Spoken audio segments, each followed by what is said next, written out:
तो लीजिए प्यारे विद्यार्थियों, अभी अभी हमारे पास में आ चुका है आपका राजस्थान अर्धवार्षिक परीक्षा कक्षा 11वीं का राजनीति विज्ञान विषय का पूरा क्वेश्चन पेपर और उसका पूरा सॉल्यूशन।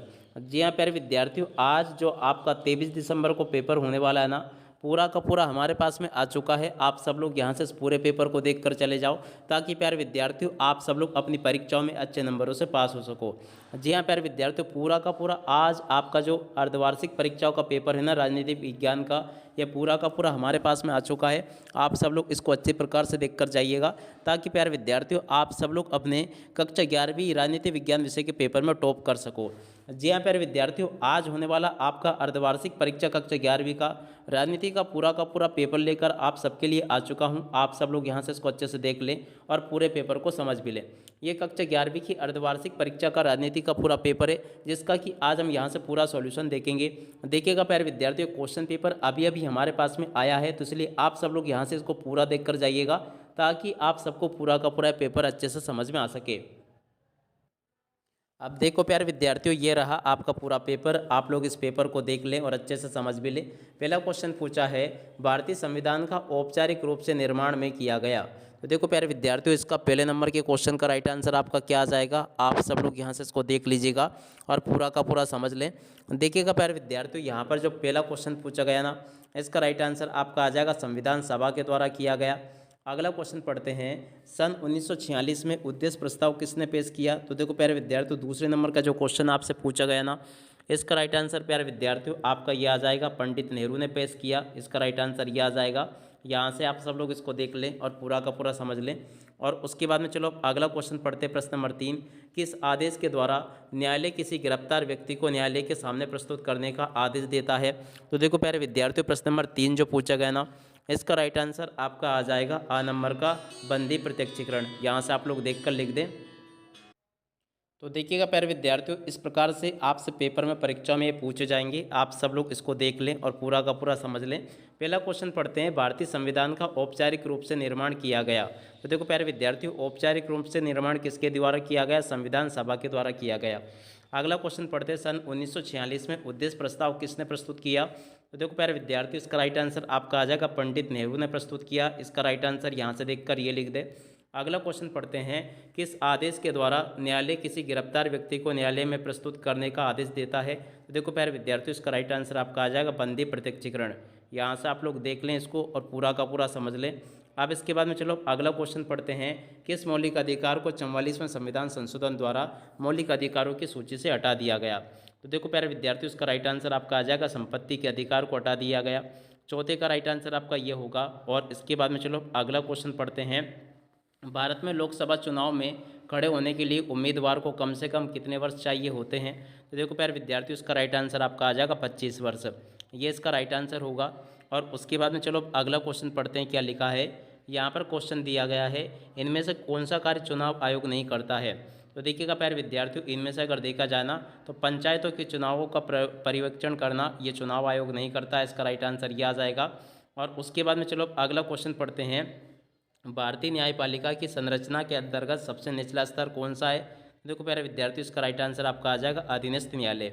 देख सकते हो प्यारे विद्यार्थियों, यहाँ तक के सभी क्वेश्चन और उन क्वेश्चन के आंसर मैंने आपको बता दिए। अब अगला क्वेश्चन पढ़ते हैं, महात्मा गांधी की पुस्तक का नाम है।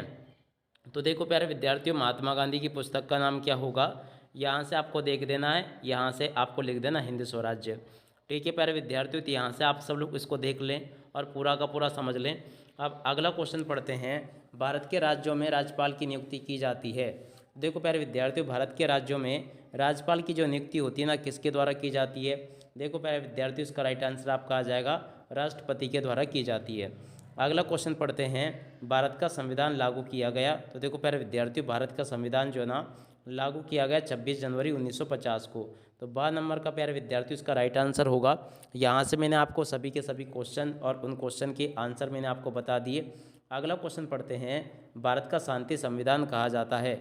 देखो प्यारे विद्यार्थियों, भारत का शांति संविधान किसे कहा जाता है। इसका राइट आंसर प्यारे विद्यार्थियों आपका आ जाएगा, जापान के संविधान को शांति संविधान कहा जाता है। देखो प्यारे विद्यार्थियों, प्रश्न नंबर 11 तक के सभी उत्तर और उन क्वेश्चन के आंसर मैंने आपको बता दिए, प्रश्न उत्तर। उसके बाद में देखो प्रश्न नंबर 12 पढ़ते हैं, संसदात्मक व्यवस्था को निम्न में से किस देश ने अपनाया। तो देखो प्यारे विद्यार्थियों, इसका राइट आंसर आपका आ जाएगा भारत ने अपनाया। 12वें का राइट आंसर ये होगा। और उसके बाद में चलो अगला क्वेश्चन पढ़ते हैं, क्या दिया गया। विधायिका द्वारा बनाए गए कानूनों को लागू करने की जिम्मेदार कौन की है। तो देखो प्यारे विद्यार्थियों, ये जिम्मेदारी है न्यायपालिका की। देख सकते हो प्यारे विद्यार्थियों, यहाँ तक के सभी क्वेश्चन और उन क्वेश्चन के आंसर मैंने आपको बता दिए। आगे के क्वेश्चन पढ़ते हैं। द रिपब्लिक पुस्तक के लेखक हैं। तो देखो प्यारे विद्यार्थियों, रिपब्लिक जो पुस्तक है ना, उसके लेखक कौन है, प्लेटो। तो यहाँ से आपको प्लेटो लिख देना है। और उसके बाद में चलो आगे बढ़ते हैं, आगे क्वेश्चन देखते हैं। रिक्त स्थानों की पूर्ति कीजिए। तो देखो प्यारे विद्यार्थियों, यहाँ से आपसे रिक्त स्थान पूछे गए हैं। पहले रिक्त स्थान को पढ़ते हैं। संविधान सभा की पहली बैठक को हुई। तो देखो प्यारे विद्यार्थियों, संविधान सभा की पहली बैठक जो हुई थी ना, 9 दिसंबर और 1946 को हुई थी। तो इसका राइट आंसर ये आ जाएगा। अगला क्वेश्चन पढ़ते हैं, क्या लिखा है। उच्च न्यायालय मौलिक अधिकारों को बहाल करने के लिए जारी करता है। तो देखो प्यारे विद्यार्थियों, कोई भी उच्च न्यायालय जो होता है ना, मौलिक अधिकारों को बहाल करने के लिए क्या जारी करता है। तो देखो यहाँ से आपको लिख देना रिट जारी करता है। तो यहाँ से आपको रिट लिख देना है। अगला क्वेश्चन पढ़ते हैं। भारत में वयस्क मताधिकार की आयु न्यूनतम है। तो देखो प्यारे विद्यार्थियों, भारत में वयस्क मताधिकार की न्यूनतम आयु कितनी, 18 वर्ष। तो यहाँ से आपको 18 वर्ष लिख देना है।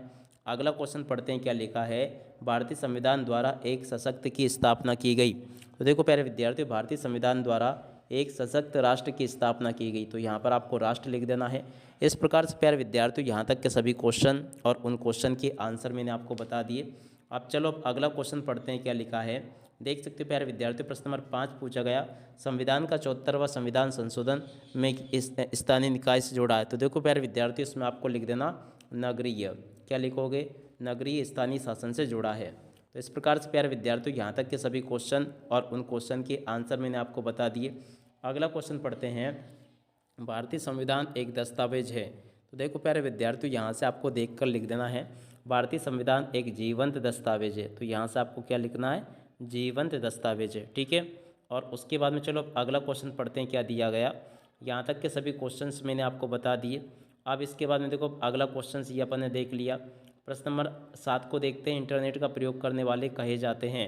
देखो प्यारे विद्यार्थियों, इंटरनेट का जो प्रयोग करने वाले होते हैं ना, उनको नेटिजन कहा जाता है। क्या लिखोगे यहाँ से, नेटिजन। अगला क्वेश्चन पढ़ते हैं। न्यायपालिका व्यक्ति की रक्षा करती है।